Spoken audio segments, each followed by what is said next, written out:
Hey guys, it's the Deej with the Pipe Podcast. I'm here with Crispin Cruz here today, and we are talking about how you can attract top producing salespeople, even if you've tried everything else in the past and failed. And by failing, I mean not trying also.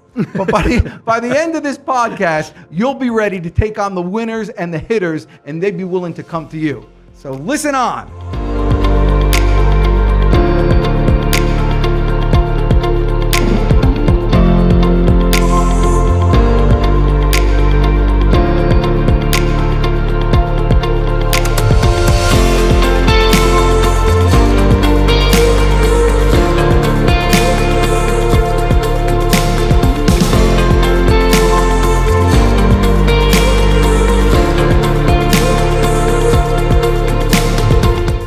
Welcome once again to the Pipe Podcast. I'm the Deej, Dan Jourdan, with my man, Crispin Cruz. Hello, Sales everyone. Arbiter. That's right. And we got something for you today. This is killer. This is the main thing. You know, with businesses, You always say it's the main thing. yeah, Come on. but you gotta start somewhere. So the main thing is with your business. If you're not growing, Yes. you're shrinking. Correct. If you're not climbing, Yeah. you're sliding. That's right. There's no in between. The death of a salesman is when you want to get to the point where you're all set. Right. You're never all set, and a business can't handle all set. So there comes a time in every small business's career when you realize, you know what, I need somebody else to run these calls. Yeah. And I just can't do it myself. And then you say that this is a nightmare. This is what small business people say all the time. If I could only clone myself, everything would be good. Right. You know? Right. And the challenge is it's like saying if you want something done right, you got to do it yourself. Mm-hmm. And you've just completely limited yourself. Right. It's impossible to scale. Well, you've built the whole business on that model. That's also scary, right? Is that you're involved in every little menial thing throughout the whole day because you've been terrible at either delegating or training. And what you've actually said to yourself, and you hear that little voice in your mind, that if I have to take the time to train somebody to do this, I might as well just do it myself. That's exactly right. And if you've ever heard yourself say that in your head, or even worse, out loud, because you're doubly confirming it, you really need to listen to this podcast, because we're going to get you to the end of the day on how you can attract top producing salespeople who want to work at your company and want to produce for themselves and for you without undue time spent of you getting them ready and then taking off. Got it? But here's the thing. I love the positivity because you always bring it. Trust me on that. But here's the thing, Dan. Let's start this one from the opposite end, if you don't mind me saying that. Okay. What traits does the ineffective salesperson have? Like, what traits should we be looking for to disqualify this person from ever getting through the door? From us ever even hiring them? Well, for me, I had a staffing company for years. Right. And occasionally, we didn't do a lot of salespeople. Occasionally, we would higher level people with that. And with them, it was just very easy to find out. The ineffective salespeople are all talking, no action. Mm-hmm. But they're good at talking. Dang, are they good. I tell you what, best people, you want to hang out with them, you want to do everything, and they're really good at that. But the end of the day, I say, okay, after this, we're best friends. I got it. How much money do you need to earn? And they tell me, and I say, great. Well, how much, have you been earning in the past? And I'll believe whatever they say. That's perfect. And listen, I think that's great, and you're right in line with what we're going to talk about here. But if we go a little further than this, I'm going to need to see W-2s just for the last few years, just to confirm things, if that's okay with you. Interesting. Oh, my gosh. Whoa. That story changes? Oh, it is the greatest shift all over the place. Facial expressions change, tension change, the whole thing is all done. And a lot of times we leave it there and we go to the next, and I say, okay, well, we'll set up a next call. I'll just need you to send me that, just send me an email that when you get a chance. see you later, potato. Gone. Done. They're just gone. Just gone. And I have no problem if you're honest and you say what you earn and you have the will and all that stuff. But, the fact is people get comfortable with their earning potential. Yeah. And if you've never earned $100,000 in the past and you're here for a $120,000 job, it's not that I don't think you can't do it physically. You're just not there mentally yet because you haven't done it before, unless you can prove it otherwise. Unless you honestly can say, the reason, you tell me exactly what you earned in the past, you prove it, and you tell me what you would do to get it to the next level, and your desires are big enough. And you have a big enough compelling interest to know that you will behave in a way that $120,000, $150,000, $300,000 salesperson can earn. Right. Did that answer your question? It does. It does. But I mean, when you're going down to that level, I think it's a lot about asking questions during an interview is important. Like all of that is important. Like I get that, and because you're trying to get to know the individual, you're trying to understand, what their compelling reason is to either move from another position or another job, or the reason why they're out of work right now. You're trying to get through all of that and trying to understand how did this person actually make it to your door, right? But that would be. But all talk and no action is the biggest thing that I see about ineffective salespeople. Okay. And I think that puts the onus on us, though, as the interviewer. I think that puts the onus and the responsibility on us to start asking the right questions and finding out, trying to uncover the ineffectiveness, right? Tell me a little bit more about, what was your manager, your previous manager? What were they like? What did you like about them? What didn't you like about them? And it's always any question that you ask, you should be asking for the positive and the negative. Because the negative is going to lead you to, really the interaction, in my opinion. When I've ever been in an interview type situation, I've always garnered more information from the actual, applicant when they were talking about the negative impact that it had to them. And what do we call that? In our world, we call it digging for pain. That's what we're doing. We're actually digging for pain to try to understand, what personal impact this position in their past may have had on them, right? So we're following the same type of sales process to try to uncover. So it's the same thing. You're trying to, we're trying to attract the top producing salespeople. So you're saying in the interview, you're almost trying to push them away. That's right. That's how you attract the best, by pushing them away. Right. Gosh, that's awesome. I mean, think about it. I mean, when we do that in a sales event, how does that work? Yeah. I mean, we talked a little bit about it this morning, right? Yeah. The takeaway close. Let's tell the listeners about that. I'm a big fan of the takeaway close. Tell listeners about that. I had someone who was interested in our services, sent an email, hey, what do I need to do, blah, blah, blah. And so I sent an email to set up a time to meet. No response. I called on the phone, left a message, no response. Sent another email, no response. Called again, no response. This was over a week. And then finally, the last email I sent, and again, so this was four attempts. Four attempts. And so the fifth one, I said, I did takeaway. Listen, just want to see if you're still interested. And then I put this line in, and I wrote this in. You could write this in too. It's okay to say no to me if you're not interested. And then I wrote this. I'm a big boy, and I can take it. I love it. Now, if you're a girl, don't write the boy thing. But you're going to be part of we're trying to decide between three companies like yours. You're going to be part of the interview process. This is a person that the actual CEO of the company has a relationship with. Okay. Okay. We're going to vet. We're going through a vetting process, right? And you're going to need to sharpen your pencil on the pricing. They actually said sharpen your pencil. pencil. Yeah.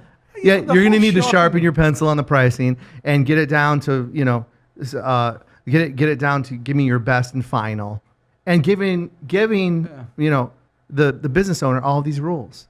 Oh. Now, here's the thing that the prospect doesn't know.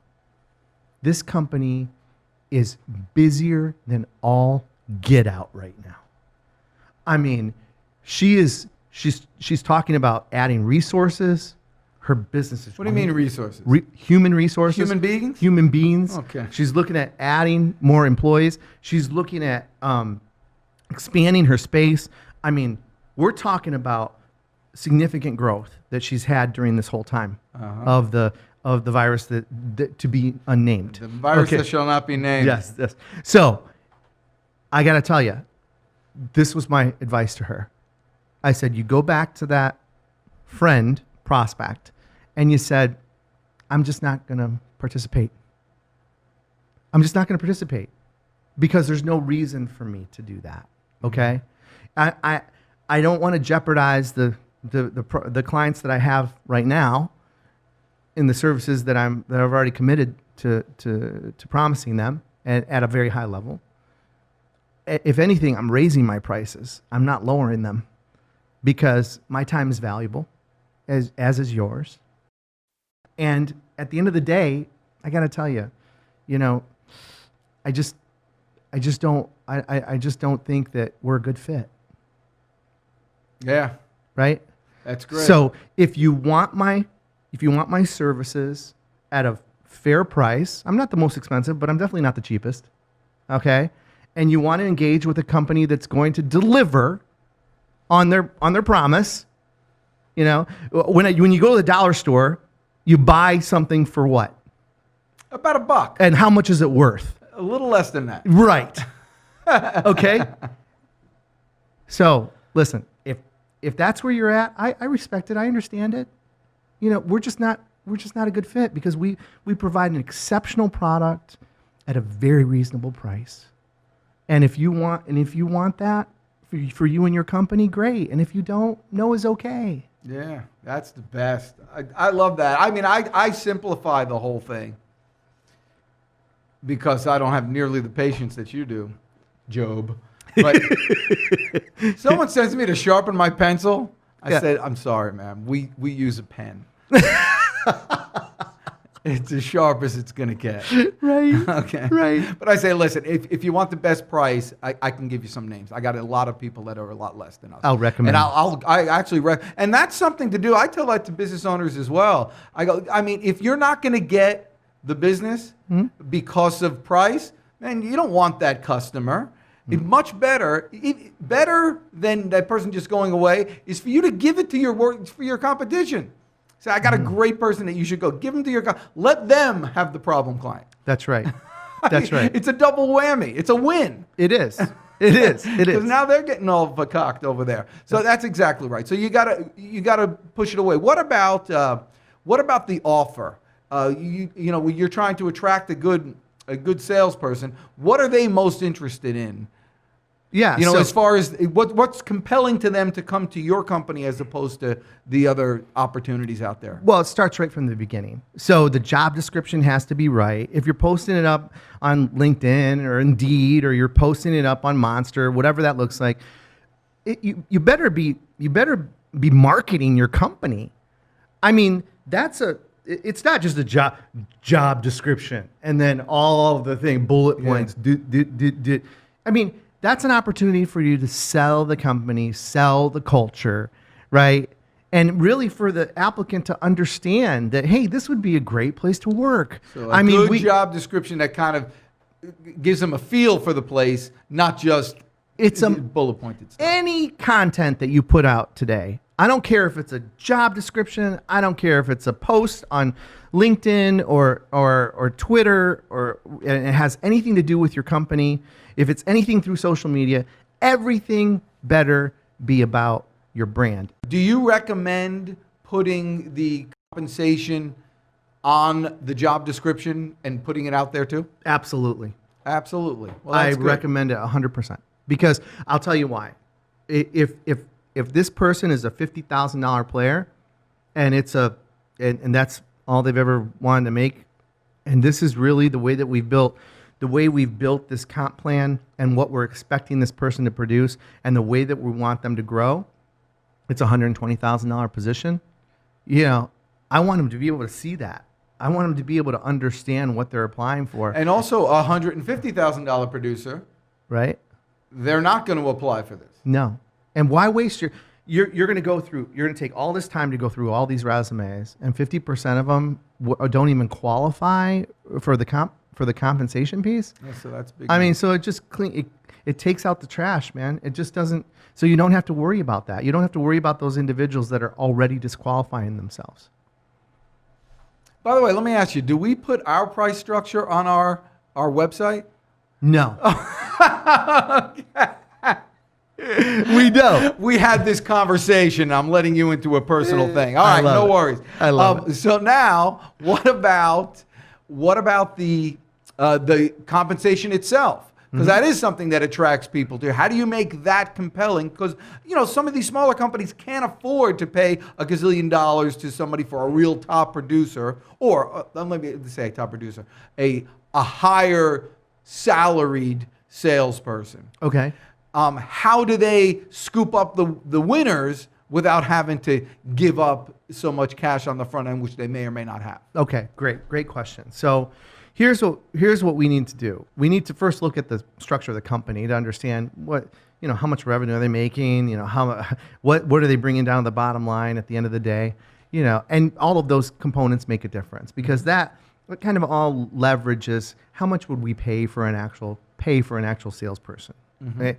But I would recommend in this day and age that we always try to give the salesperson a base salary, what that's considered a small base salary plus commission, okay? And why would we not want to do a full commission position? Because it's difficult for people that they have bills this month and next month and the month after that and the month after that. And most of the time, in full commission sales rep needs to make money, that month. And a lot of times, if we don't have the right training in place, if these individuals aren't able to hit the ground running, and really make it, happen, then they're struggling that first month. And they may be perfect for your company. They may have a significant track and meet all the goals, but you're putting them under a significant amount of stress under that first month because they can't pay their bills. Mm-hmm. They're literally having to pull out of their savings or out of their pocket just to take the job on the come, right? They think that, I don't know how many of you are gamblers out there, but they think that they believe that this company is going to produce for them in a way, compensation in a way that they are going to actually make back, and even that much, and even more than what they have to invest emotionally and financially, for the first month, or for them to get rolling. So straight commission is tough, but I will tell you this: I don't believe that you should pay these exorbitant base salaries either. Like, what I believe is that you look at the person's, resume, you look at their track record, you see where they've been, what they've done, and you what you're doing is you're paying them for the skills that they're bringing to the table. So if you're a $2 to $5 million company, I've recommended paying a base salary of maybe $35,000-$40,000. It's not the end of the world, right? But then the commission structure better be built in a way that they can double what they're being paid in their base salary. So, for a year, a full 12 months that person's there, they should be able to make somewhere between, $70,000 to $80,000 for that type of sales position. Right. How long? You see, what's happening, it's all about the diversion of liability, of risk. Mm-hmm. Someone doesn't want to take a 100% commission job, even though they can earn a lot of money, because they're getting all the risk. They could also make zero. A company doesn't want to pay a high salary, because then they're taking all the risk. That's right. So it's always that thing. So, but there's a company that we have right now, as Sales Arbiter has. which is a home improvement company. They do exteriors of home painting and interior painting. They do siding and windows. Okay, this is what they do. They pay for training. So they pay 4 weeks. They pay for the person's 4 weeks of training, get them off the ground, right? They're taking leads really within the first couple of weeks, and they're selling business within the first couple of weeks. So when that second month comes around, they're actually making money. Right. So it works. But so that leads right into this. How long? Not every company is dealing with homeowners and it's quick sales and quick turnaround. Some people are selling, I don't know, transmission fluid to or hydraulic fluid to big companies. I don't know, whatever it is. How long should a company wait before they get their payback for their investment on their salesperson? Ooh, that's a tough question. Yeah, well, listen, I'm here for the tough one. Anybody, that's why we got you, Cruzy. Anybody, even Isaac over here, can handle the easy ones.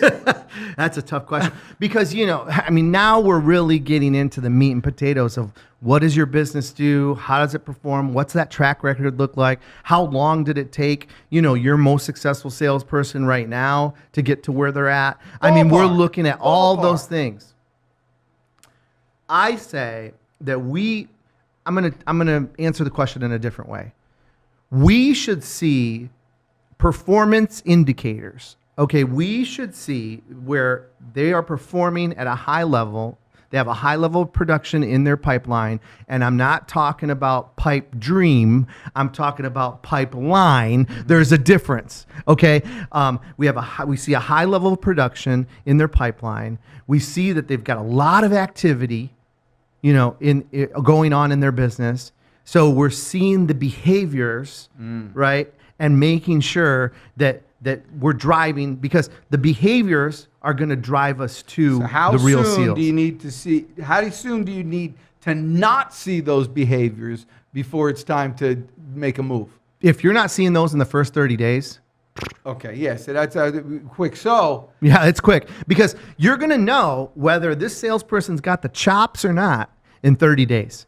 And if they don't have the chops, then they're going to sit in that seat and take your money and not produce, and they're, which a lot of our clients have had that experience, right? So I like that. So another way to attract top producing salespeople is because top producing salespeople like to be held accountable.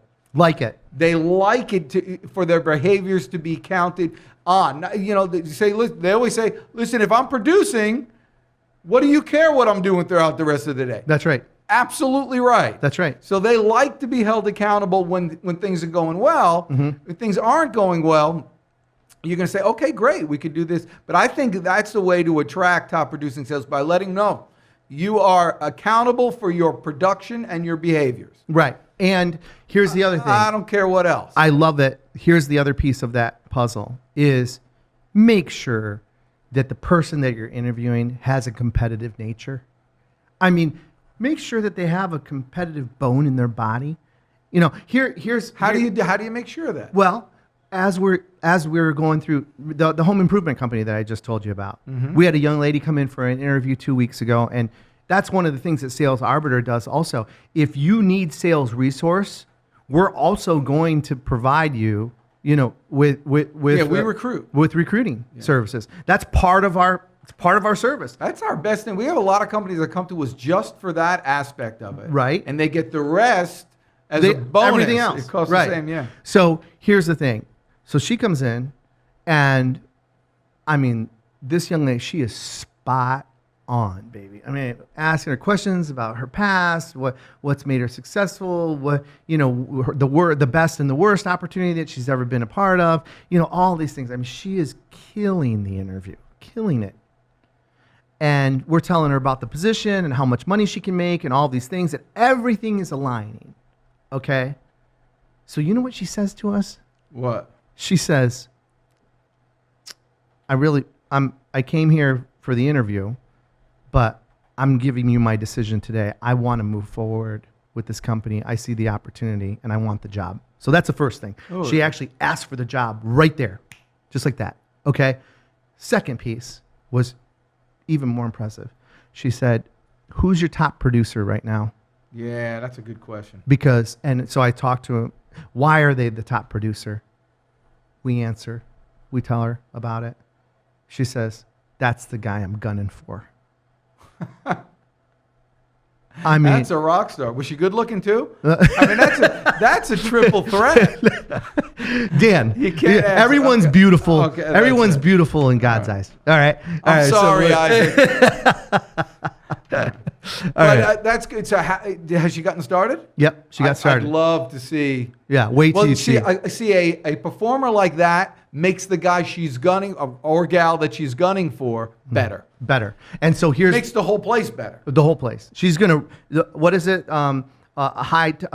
High tide raises all boats. Is that how it's- Rising tide. Rising. I don't know. I know. I mean, the whole thing. One word. I screw screws it up. My dad used to do that. I don't- There's the 10 Commandments. Well, maybe I'm So let channeling. it be written. So let it be done. My dad, his entire life, would say, "So let it be written. So let it be said." Like Yeah. he ruined it every time. Right. I could never change him. It was a nightmare. Well, here's the thing. You're So- just like Papa. Yeah, I see. I'm channeling him. Okay. There's three kinds of people in the world: those that can get the phrase right, and Yeah. those that can't. Very good. Got it. All right. That's good. All right. That's right. Okay.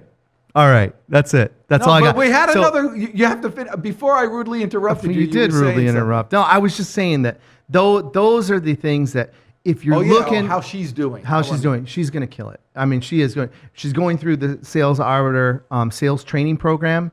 So the 7 steps to be successful in a sale. I mean, she's going to go through that with us.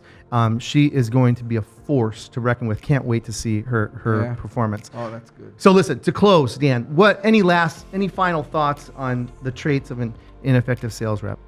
Well, it's actually how to attract top producing salespeople, even if you tried everything else in the past and failed. All right. But yes. And the thing is this, you have to remember as the person doing the interviewing, as the person trying to attract those salespeople, that it is a marketing ploy just as much as selling your product is. Yeah. That you are branding your company, you're selling your company. The interview is a sales call for you as much as it is for your person who on the other side. I agree. And so all the same skills that you've mastered by getting a customer, you need to utilize on the interview and use the takeaway call. Push them away and see how much they're willing to fight for it.